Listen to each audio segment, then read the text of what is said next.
So this is the Napoleon Oakville iX4. It's the largest of their Oakville series inserts. This model is set up with the large black flashing and the large three-sided gunmetal faceplate. The faceplate is optional, but they're not very expensive, and I like them. They give them a two-tone look. So today I'm going to go through and show you the basic functions of this fireplace and show you how it works. So first of all, this system comes with the Proflame 2 remote system. It's a very reliable system and used through several manufacturers. So the nice thing about that is if ever you need parts, you can access them pretty easily. They're pretty prevalent, and it's a very well proven system. Now this unit is an insert, so it does have power. The customer's wired a outlet on the inside back here, so it runs off of electricity for the fan and for the electronic ignition and for the accent lighting. But if power goes out, you can operate this fireplace without power. In order to do so, you need to install batteries into the battery backup system. If you lift the screen off, you'll find right down here in the bottom right corner is a little compartment that you can put 4 AA batteries in. Now in that component, when you put the batteries in there, it will light the fireplace, but it won't run the fan or the accent light. So it is just for the radiant heat of the flame. I don't recommend that you put batteries in there until you need them, however, because if you have batteries in there, even if you're not using them, they will die over time, and once the battery dies, it will start to corrode. And then when you do need them, you'll go in and try to put batteries in and find out that the little battery box is too corroded to work, and then your fireplace won't work during an outage or during an emergency. So only put batteries in when you need them. Now while we've got this open, I'm going to show you 2 other parts of this. And you probably can't see it real close from there, but if you own one of these and you open this up, you'll have an idea what I'm talking about. First of all, right up here on the top right-hand side is the gas shutoff. Your insert should come with a little tool that looks like this. Using this tool, you can reach inside there and turn the red valve to shut off the gas in case of emergency. Now, typically, gas inserts will have a secondary gas shutoff. Oftentimes, homeowners will have a exterior ring installed to be able to shut off the gas line, or you can always shut it off out at the meter outside if you got into a real emergency. But that's where your gas shutoff is right back inside here on the right, and you'd use this tool to do so. Also, down here on the right in the battery backup box, right there, there are 3 switch positions on the little battery backup box. The very hot top position is the on position, so if you lose your remote control, you can turn the fireplace on manually by flipping that switch to the up position. The middle position is the remote position. If it's not in the middle, your remote won't do anything. And the very bottom position is the off position. With that in place, neither your remote nor the manual operation will work. But that is there, so if you lose your remote, you can still operate your fireplace. Now this particular model is really actually pretty cool because you don't really need your remote.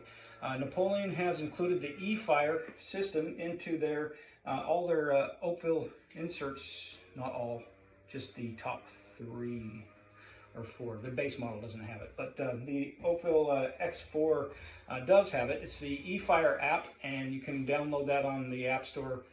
I think it's called eFire Controller. And when you download that, you're going to open up your app, and it's going to search the room for your fireplace. It's going to locate your fireplace, and then it's going to ask you for your password.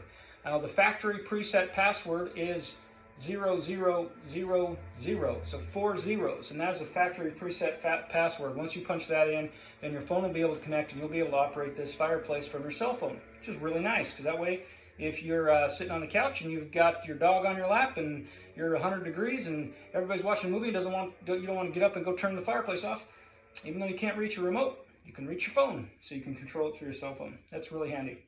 All right, we're going to put this. Actually, we're going to put this back on in just a second. First, I'm going to show you how to take the glass off. About once a year, maybe twice a year, depending on your fireplace, you're going to want to take the glass off and clean it.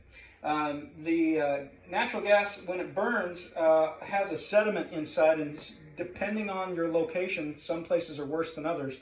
You'll get a white fog that'll build up on the inside of your glass, and you'll want to clean that off. You're going to want to clean that off once to twice a year. If you leave it on for very long, it'll stain that glass, and then it'll become very difficult to remove, and the only way to get rid of it would be to replace the glass. This is ceramic glass. very expensive to replace, anywhere from $500 to $800 for a piece of glass, ceramic glass for this. So you do want to clean it once, twice a year. Taking the glass off is real easy. First of all, do it when it's cold. Obviously, when it's hot, that glass can get up to temperatures of 800-900 degrees and instantly scald you. So when it's cold, you can access, there's two latches on the fireplace. Again, the tool, they give you this tool to be able to reach up here, grab the spring-loaded latch, lift it loose, but you don't need the tool to do it. You can do it by hand.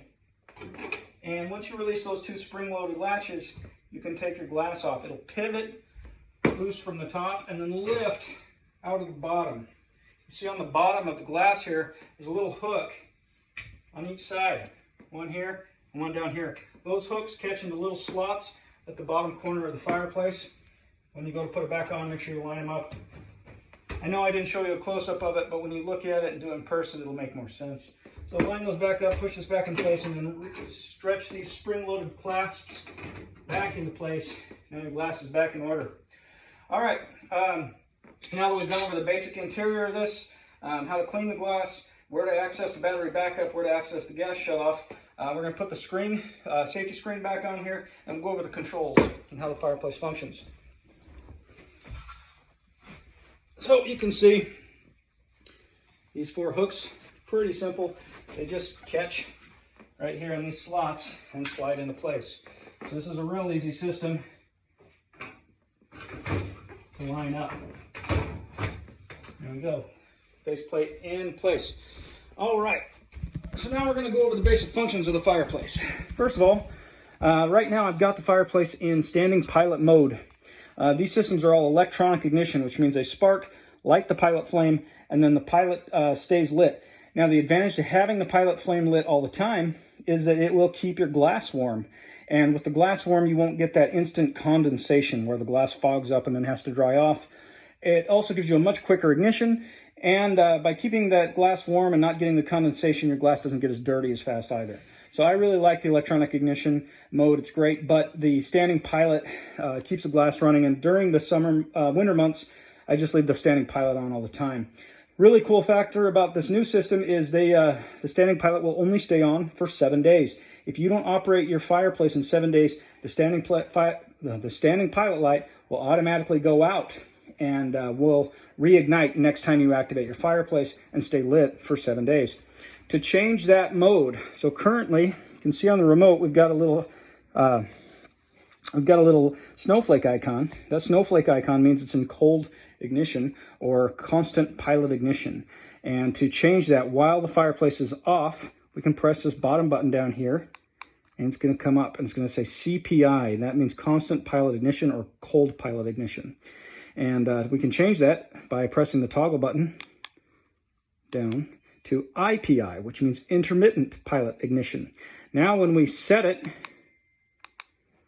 now when we activate the fireplace, the little flame has gone, or the little snowflake has gone away. So now it's in electronic ignition mode. And so even though the fireplace is attempting to light, it's going to be a slower ignition because it's going to throw the spark, catch the flame, and then ignite. So that's the advantage and disadvantage of the or how to change it from intermittent to constant pilot. The advantage of the intermittent pilot is you don't waste any gas when you're not using your fireplace, and it's not producing any heat, which is nice. In summer months, you don't want any heat. In the winter months, even when that pilot light's on, it is producing heat, and that heat is being used in your house, so it's not actually all that wasteful. So I actually like to have it on, and since it's got the 7-day pilot, I leave it on all the time, and when I'm not using the fireplace, it just shuts itself off after 7 days. It's awesome. So we're going to turn it back to, we're going to go ahead and turn this off, and we're going to go back in here and put it back to cold pilot ignition, CPI, and then I'm going to activate that. There we go. All right, now we're going to go over the basic functions of the fireplace. Clearly, the top button right here turns on your fireplace. This is your basic power activation button. Now, I just shut everything off, turn it back on, and now we've activated the fireplace. And we're going to go through the features in the fireplace. First of all, up here in the top left-hand corner, you see a little thermostat and the temperature. This is controlled by the thermostat button right here, and we can go from thermostat mode to being on, thermostat into smart mode, or off. I prefer it in off because when the thermostat is off, that allows me full control from the remote control and allows me to use my cell phone. When it's in either on or smart mode, then the fireplace will only turn itself on or off according to the temperature you have set. So right now it's saying the room is set at 75 degrees.